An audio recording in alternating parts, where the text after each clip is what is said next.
4-man nyo kaysa dun sa kalaban if you want to pull off the Hayabusa. So you will set that up. And naramdaman, parang alam mo yun, naramdaman ko din for Ignite Esports na yung Hayabusa na yun was a more of a reactive pick rather than actually the pick na talagang gusto nila gawin. Just because it felt safe, they went for it. So at least they... Ito, sobrang ganda na itong pick for them. They have the choke. It has a capability to go to a team fight with the Wave Dragon. the mobility, yeah. And ano mo yun, give out kills para sa Lilia nyo. Okay, so right now, Demon Cutie going for the carry again. Wala pa siyang ibang hero na nilalaro dito. I mean, if it's fixed, if it ain't broke, why fix it, diba? Pero alam mo, hindi na rin talaga kasi masyadong malaki yung emphasis sa ano eh. Sa kumuha ka ng Bruno. Kasi dati may naging phase tayo na pagka talaga Bruno, pwede mo i-first pick. Lahat talaga yung Nexplay dito, wala silang pakialam sa Bruno. Talagang gusto yung mag-carry, carry tayo. Your team is sa ganun lang. Nexplay, just going with the comfort para sa kanila. Ignite will be picking up the Granger dito with the Lilia. Okay, so medyo nag-iiba sila dito. Not going for a Ling as well, which worked well for them in the last series.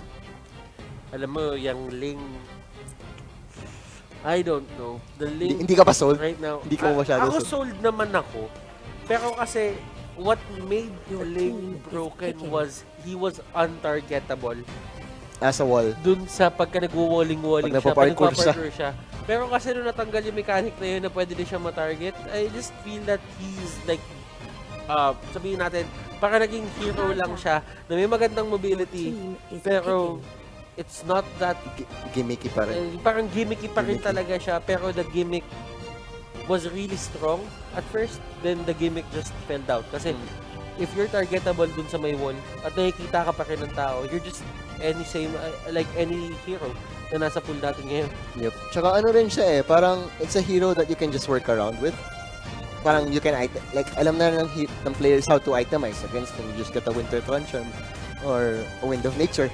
Para lang, kasi alam mo, burst hero siya. Ultimate niya, ang daling makita if it's coming. Your team is Diba? So, dito Esmeralda and Carmilla for Nexplay. Esmeralda, she has a very good early game buff. Kasi yung initial, nung Frost Moon Shield niya gumanda na. But still a very niche hero in this meta ngayon ng Esmeralda. Aurora ang pinili dito ng side ng Ignite Esports. I kind of get the idea kung bakit mo kunin yan. It has, Aurora right now is at, sabihin natin, maganda yung placement niya ngayon in terms of the mages.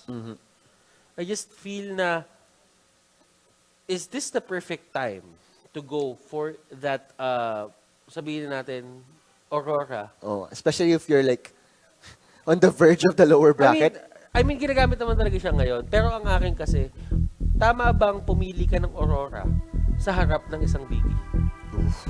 Yeah. Kasi especially ang aga pa nag-show nung Biggie na yan. Yeah. And you save it for the last pick. Last pick, usually, yan talaga yung pinaka-impactful mong hero as much as possible. And ang maganda lang kasi talaga dito, if Ignite really wants to go for the pick-off composition dito, they can just let Aurora roam around, tapos batuhan niya ng isang skill dito, get the stun, probably get the kill from that point on. Pero dito nakikita mo kung paano yung pressure na ginagawa ng Nexplay Predator dito. And yeah, Aurora has to do a lot sa game na to, I feel, para lang manalo ang Ignite.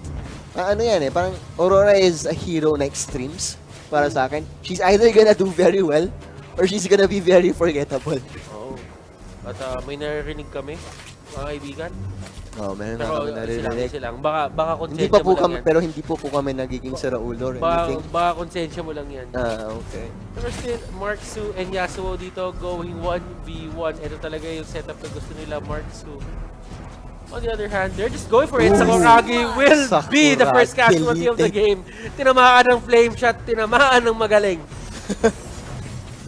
Flame shot, nasunog. Ang magaling hari ng rebound. Ang hari ng rebound, mga kaibigan, hindi niya kaya saluhin yung bola. Rebound nga eh. Oo nga. Pero Michicals dito using that Falling Star Moon to get away. And sorry, I'm thin na dito sa may pinakagilid. He's just trying to zone everyone out. And look at how good the pressure is coming out from Valir. Na kahit alam ng team na nandun siya and he's going to be an easy pick-off, hindi na nila pinilit. Kaya nga, mas gusto ko talaga ng Valir na to. May flame shot. Talaga lore appropriate.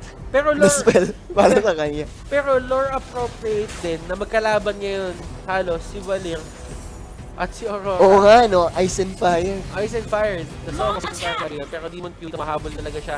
Black Shoes is there. Lancey, mga kaibigan, just using nice. the reverse time. And Demon Cutie actually surviving that. Wow! Wow!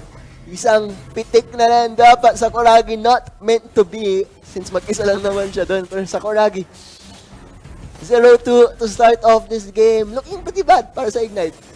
Ignite Esports, they have to find their groove. Ang ganda ng pinapakita nila dito into the early game, but they just fall off kapag may mga rotations na ginagawa dito yung Nexplay Predator. Ignite Esports, they should, sabihin natin, remain calm.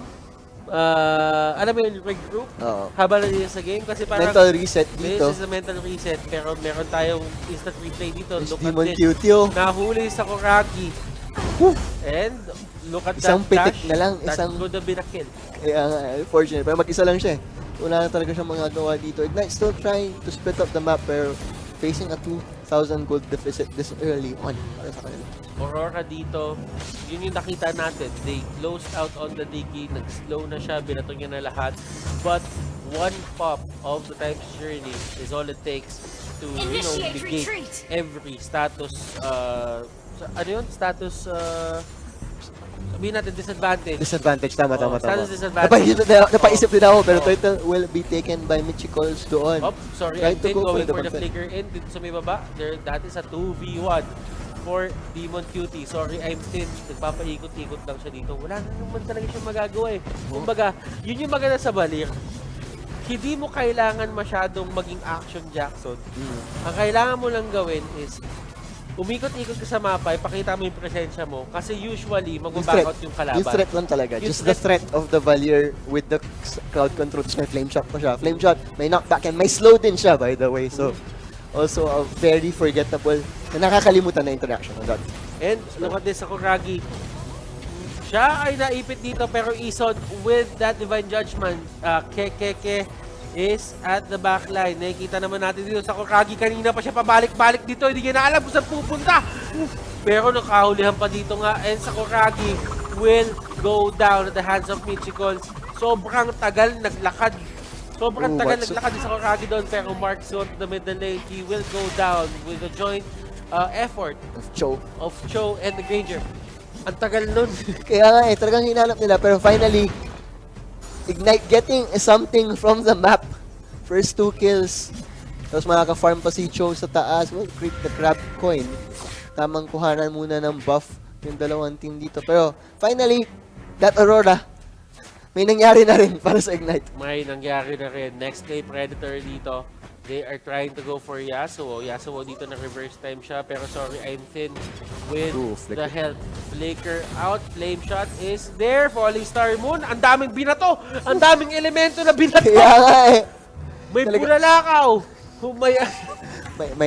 May stars. May stars. Between yun. Yun na nga yun eh. Bulalakaw na yun eh. Lahat na lang talaga, and that was flicker burn though para kay Yasuo. So, okay lang naman, at least nabuhay siya. Pero still, Yasuo in a much better position he was. 0-1. Here compared to last game, yung state niya ngayon, mas maganda talaga. Okay, at least Ignite Esports dito became very proactive, and right now, there is a Divine Judgment. They will take down Marksu. Marksu dito, hindi niya nagamit yung mga skills niya. That's why he was a very, very fast pick-off. Pero dun sa may taas, Nexplay Predator, they will answer with their own. Actually, sila pa yung makakakuha dito ng Torre. Kasi bot lane did survive here. Pero ang plano dito ng Ignite Esports is to go to the middle lane. They will get that kill on to Valir. I'm thin Valir. Pero sabi nga nila dito, yung Nexplay Predator, nakuha pa rin nila yung pakay nila. And sila yung may lead dito. Nakakuha sila ng trade eh. Which is totally how to win against Ignite's game plan. Flicker na gamit. Oy! Just deleted dito. Hinahabol pa nila sa Kuragi. Makakatakbo ka pa dito. Okay, nice. Black shoes into the move speed buff. He is fine. May proper term ba yun? Move speed buff lang talaga yun. Sweet buff lang talaga. Oh, pero alam mo, eto middle lane will go down at the hands of Nexplay Predator. Ignite Esports, yes, they've been getting the trades left and right kanina, but right now, pantay na naman yung galawan natin dito. Or talagang pumapabor na sa side ng Nexplay Predator. Looking at the turrets right now, 4 ang hawak ng Nexplay Predator. 3 ang nakuha ng side ng Ignite Esport. Pero doon sa may baba, they're trying to go for KK. KK will go down. At eto na ang pressure na dinadala ng Nexplay Predator. We've seen this on game number 1. Same story na naman. Makikita na naman ata natin ulit ng game number 2. Mas slower though. Ignite, mas lumalaban sila ngayon. So still, looking like an uphill battle. Well, 4,000 gold battle para dito sa Ignite. Let's see if they can pull it off. They need like super plays from Ison on that Kaja as well if they really want to get But something still, I mean, wala pa rin naman tank kasi talaga dito yung Nexplay Predator. They're winning this game without a tank. They have a substitute na si Carmilla. But is that really enough? So, well, she's died twice. Naka-tank emblem din nga siya dito. Pero dahil lang yun, talaga kasi iniikutan siya ng Ignite at siya yung naiiwan. Kumbaga, in a sense na kung sasabayan mo yung 4 ng Nexplay Predator at sila yung lamang at huhulihin ko huhulihin ko yung mag-isa na may 2 akong core na nakasetup doon, it's more logical to go for the second route, which is kunin mo na lang talaga yung kill doon sa nagsosolo. Pero kasi those kills, kahit anong mangyari, si Mark Su nakakakuha din naman siya ng gold. Nakakuha siya ng solo XP. So it's not really a problem. Oo. Nakaka-trade pa rin naman siya pero Divine Judgment. So, sorry, Ensign will be the first to fall dito and that is gonna be the disengage pa dito kay Nexplay. Without, sorry, ayaw na nila. Ayaw na. Hindi, nawala na rin naman sila ng isa eh. Kumbaga, hindi na may pagpilitan. Tsaka, nagamit din agad yung Times Journey. Yeah, oo nga. So, might as well not go for it. Kasi, wala na kayong isang kampe. Wala na rin kayong isang yung laking bagay in your sustain throughout the fights. Wala na rin kayong isang ultimate. So, Yasuo nasa bot din. So, talagang tamang decision para kay Nexplay. The discipline definitely being shown. Nakikita mo yung disiplina eh. Alam nila kung paano patakbuhin talaga yung lineup nila eh. Ito yung mastery na tinatawag natin. I just feel that at some point, they played with the Carmilla a lot. Tapos parang nabuo na lang yung sobrang daming... Ang kuna to. That was a Joe and an Aurora pero mukhang sila pa mapapatay dito. Keke will drop Yasuo. Hinahabol pa nila. Flicker has been popped. Do they have the follow? Mukhang wala na. Sorry, I'm thin. Will just sintak na. Sisintakan niya na lang. Alam mo yun, sobrang daming beses ata nilang nilaro tong Carmilla. Then, parang ang dami nilang discover. They just played around it. I just feel na ito talaga yung nabibigay na lineup ng Carmilla. But right now, the Lord has spawned. Tama ka dun, Swards. Iba na yung pinapakita dito ng Nexplay Predator. They're on a mission. They want to get the grand, not the grand final slot, but the final slot for our parang kay Doggy. Qualifiers. Alam mo, piniem ko yung isang team na PM ko eh. Oh. Ibabawi daw nila. Oh. Ibabawi daw nila yung dapat ibawi. Sakto lang. Ibawi niya yung dapat. 5,000 gold lead ngayon para sa Nexplay. Experience-wise, a much larger difference. Kita niyo yun. Talagang levels mean so much in this game as well. So talagang Ignite. They need to find miracles dito if they want to pull off this win. Natanda mo pre, sabi sa isang kanta, there can be miracles when you believe. So kailangan lang magtiwala ng Ignite. Kailangan nila mag-believe. Di ba? Yan! Okay, they have something. They believe! Nakahanap sila ng kill and they found that they Sabi ko nga pre, meron tayong tinatawag na, sabi mo nga kanina, the luck factor. Meron pa rin nga naman. Sorry, I'm still baba ng buhay! Look at this. Natumba yung turret dito sa Kuragi will go down and look at this, Valir will get that kill. Lalaban pa ba yung Ignite Esports dito? That is the question. Yasuo dito, trying to find the perfect target mark. So dito, nahuli ng Sipa that the Wave Dragon is there. And Nexplay Predator, they will lose 2 people on their side. but they still have the Lord, and that only means Ignite will have an easier time taking it down. D1 Cutie, tignan natin if he will go with this Lord. Can they force something here? Mukhang turret lang ang makukuha nila dito. Lord will fall. Zoning, ang ganda ng zoning naman dito ni Lancy. Saxa forced to move away and they can't defend. Wala, nakuha pa nila ng Nexplay ang turret. Nexplay Predator. Is this their win? Yasuo dito, mahuli siya. Reverse time is there. But there is the Jeet Kune Do. And another Shunpu available. If ever man pilitin ng Ignite ng Nexplay dito na talagang habulin siya. Pero ang sabi na dito ng Ignite Esports, sige, huhold muna namin to. Wala munang lalaban sa atin. The Aurora isn't really working this time around. It's not at all. 2, 3, and 3. Yasuo, will he survive? No, he has the movement. Jeet Kune Do. Presence of mind, map awareness, napakaganda kay Demon doon. Nakita mo yung time journey is there pero hindi mabubuhay. Sorry I'm thin, but sorry I'm thin, it doesn't really matter. That is a 1-for-1. Basta matapon ni Valier yung spells niya, masaya na siya eh. Maski mamatay siya, he's gonna take that right each and every single time. I mean, kung pwede din naman, actually totoo. Pero mas maganda pa rin pag na-spam mo eh. Oo. Oh, Tama pero yun. nahuli nila dito. Si Esmeralda, and Esmeralda doesn't really care kasi meron siyang Purify dito. He knows na kapag hindi siya naglagay ng Purify is hindi naman siya laging masasalba netong times journey ng Digi, and not all the time it's available. Grabe yung puwersa no? Pressure to eh. Ito yung literal na pressure Parang na nakikita mo. binabaliktad nga eh. Like, ito yung laro ng Ignite na gusto nila nilalaro, tapos sila yung ginaganyan ngayon. Alam mo, titignan mo yung score, 9-8. Pero sa totoo lang, hindi yung feel ng pag-control game, ng mapa, yung feel ng game. Layo. Hindi pang 9-8. Next play talaga yung ano. Oh, next play At talaga. 28 yata feeling ko dapat yan eh. Parang parang nasa ganun. Pero dahil high level, high tier match siya, high level yung mga players natin dito, usually doon mo malalaman yan eh kung gaano kataas yung kill count. Kapag ka medyo mababa yung kill count, tapos sobrang tagal nung game mas hindi talaga nila matapos, that only means sa times parang it's a high, alam mo yon, high level of game na parang lahat talaga nag-iisip kung Isang mali na lang, isang mali for either, it's gonna be, ano eh, talaga it's game na. Yun yung feeling, pre, na parang, alam mo yon, Ignite Esports dito, yes, they're not looking that hot right now. They're not out of it. They can still They're win. not out of it. Ang ganda pa rin na pinapakita nila. Sorry, I'm thin, will go down. Make sure, falling. Saksa buhay pa si Saksa. Kaibigan, pero right now, that is going to be Yasuo. That is a 1v1. Marcho dito tumatakbo. Hinahabol niya yung Saksa. Saksa dito just trying to get away. But doon sa may pinakalikod, Lancy dito, naipit na sila. Nexplay Predator. This is a bad position for them to be in. KK and Sakuragi, mga kaibigan, they just won that fight straight up at hindi nila gusto to. Nexplay Predator, yung base dito ng Ignite Esports, it is getting pushed. Walang nakakapansin sa kanila dito. They're actually just going for that Lord. Pero right now, nandun na si Cho. Tamang defense. Siya lang magdi-defend. Kamunti ka na ako ubuhin. Oo nga, okay lang. Kamunti ka na ako ubuhin.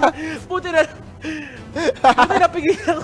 At least napigilan mo nga, pero that fight, Ignite, they got Valier sa umpisa ng laban na yan, and it did so much. Talagang ano eh, the next play team fight revolves around Valier and Lancy. If they take one of those, kayang-kaya talaga nila manalo ng fights. And it showed. Nagulat ako, hindi namatay si Saksa dun eh. Sobrang kapiranggot na nandun yung buhay niya, pero yeah. Living on a prayer, nagdasal na nga ang Ignite. Right now, lifestyle na ang puhunan na itong mga to eh. Kumbaga, kapag pumapalo sila, doon na naman nagagaling yung yung pagiging Sustainability. tankiness. Yung pagiging Quote-unquote tankiness mo. ng mga MM. Kapag ka kunyari, pumapalo ka, tapos biglang, alam mo yun, yung mga marksman, nagla-lifestyle lang talaga sila. Yep. And that is the tankiness is an illusion for the marksman. Tawa. Tankiness is a state of mind. Tankiness is a state of mind. Oh, I like that better. Tankiness is a state of mind. Ganda. Tawa naman. Pero Yeah. dominance ice, ginawa. Saksa with a malefic roar as well.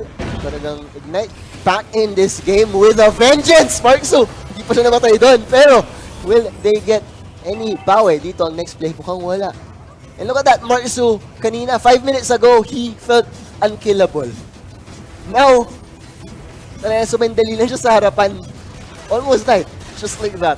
Nakakamdaman ng Nexplay Predator dito yung isa sa mga downsides ng Ng no pagkawala kang tank talaga. Na at some point into the game, kapag kayo mga cores dito na side ng Ignite Esports, they get all of their, sabihin natin, core items.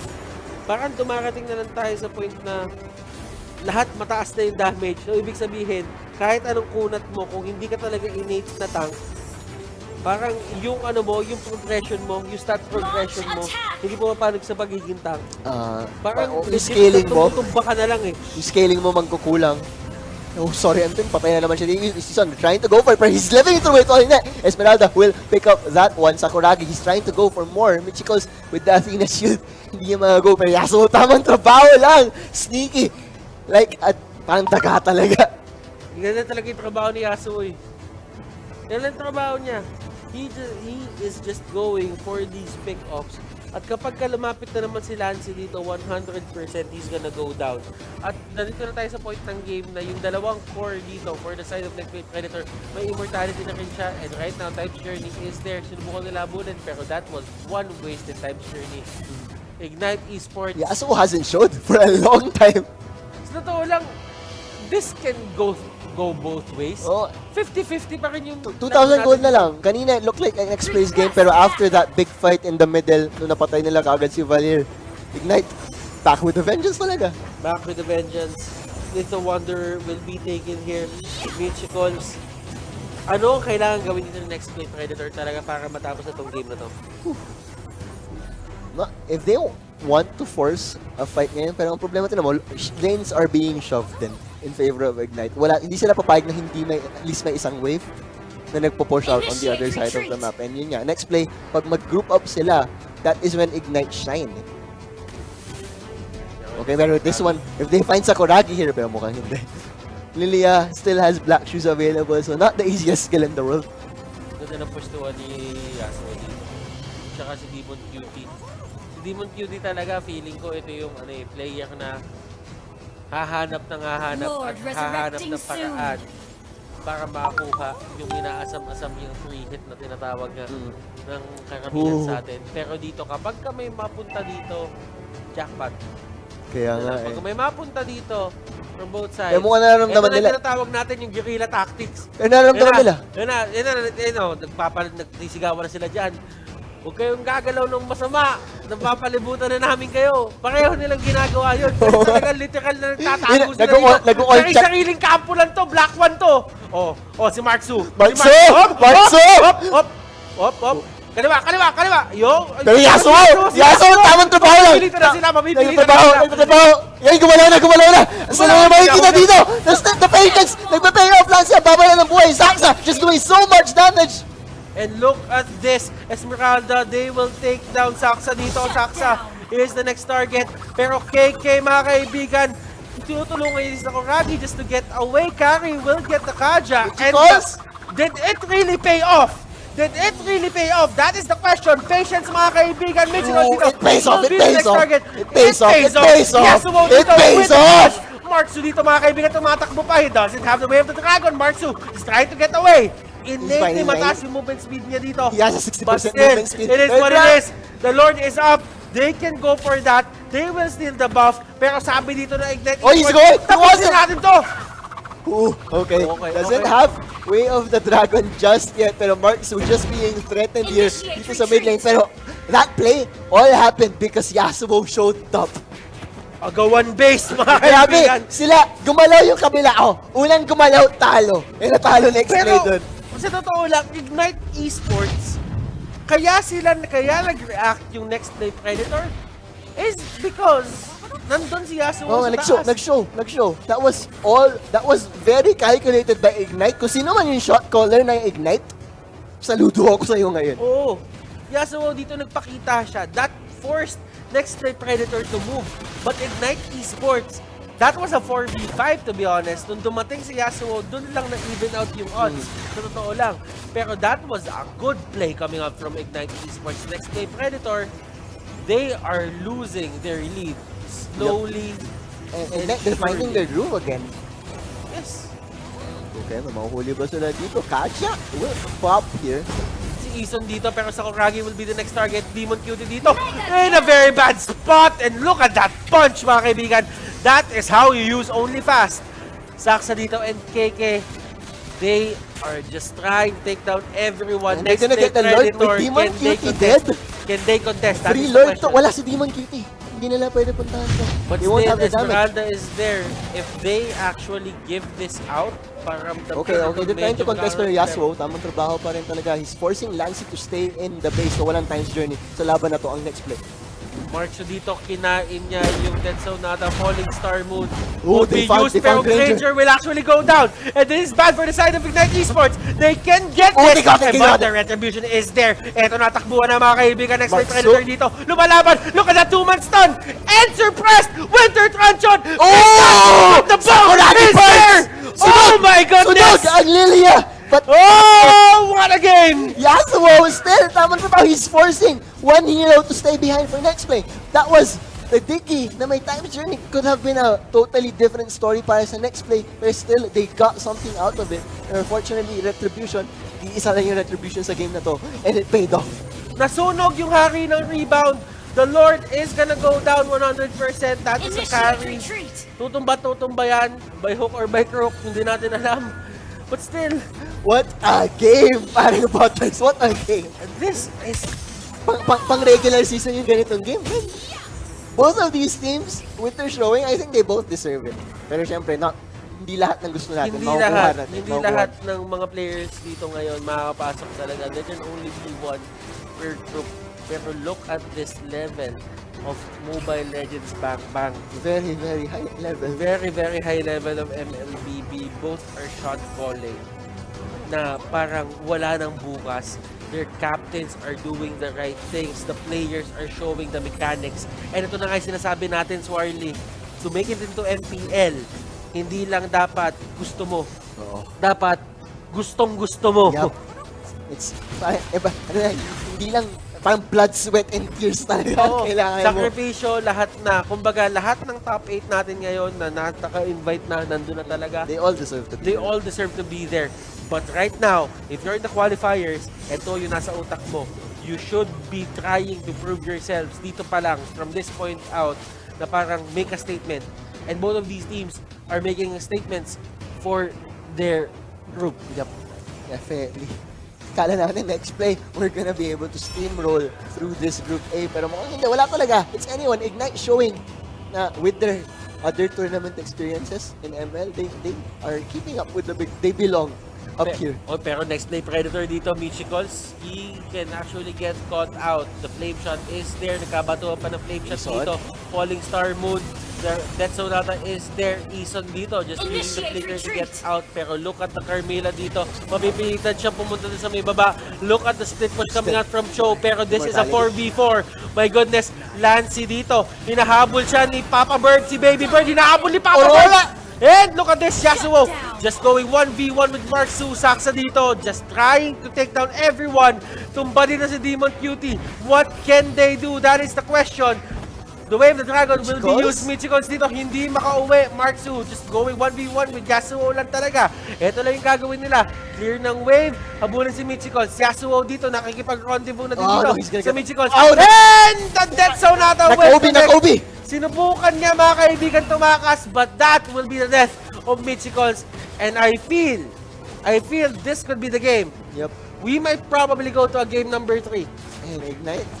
Yasuo, yung mga galawan niya, may lason talaga eh. Ooh. Yung parang talaga nasa shrub lang siya, patience. There was so much patience all around for Ignite and it paid off. And Aurora, in the latter stages of this game, I saw why they wanted it now. Like, she's working. She's doing work para sa kanila. Iba eh, kumbaga scaling rin yan eh. And the only reason why these mages don't make it into, sabihin natin, competitive play, like previous patches, is because mabagal sila. It takes time for them to actually be effective. And Keke definitely had time in this game. Pero right now kasi medyo, alam mo yun, bumibilis yung laro. Mas madali sila i-run eh. At saka mas naging open tayo sa mages na nagiging support na. Started with Valier, no? Started with Valier. Then, ano pa ba? Selena.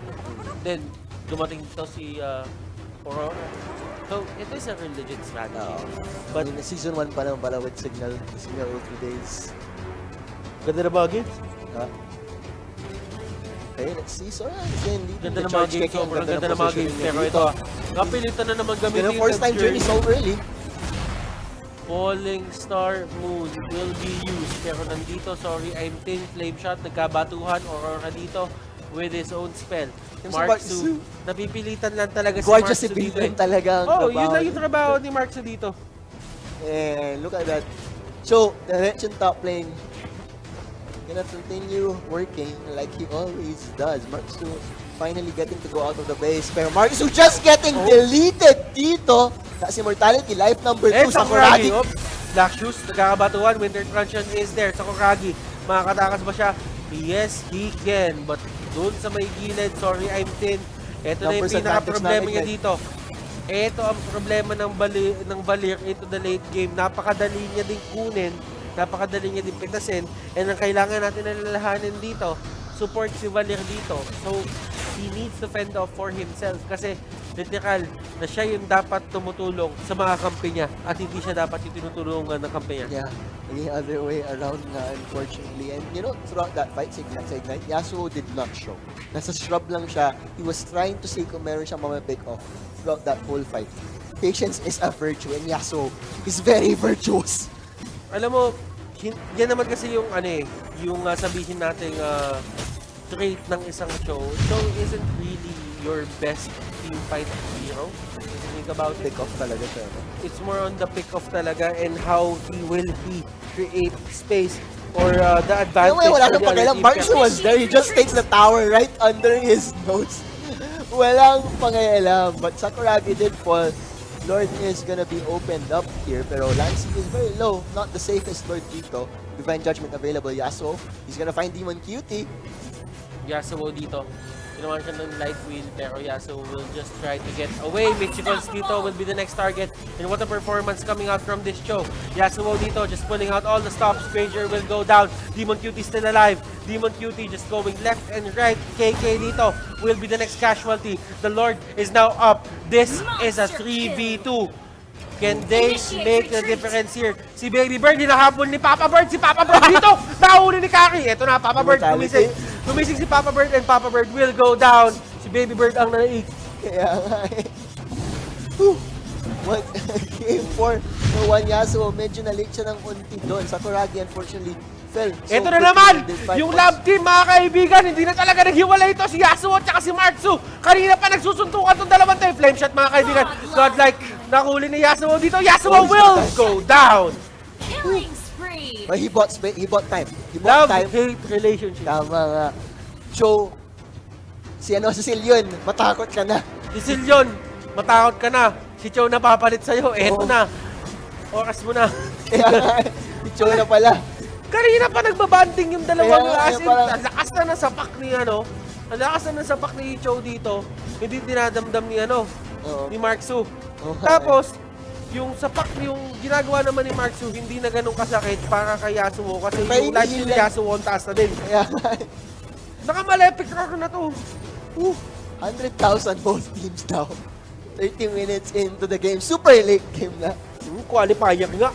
So, qualifiers pa lang. Ignite definitely not gonna go out without a fight. Still anybody's game at this point. Puro bilihan na ng buff dito.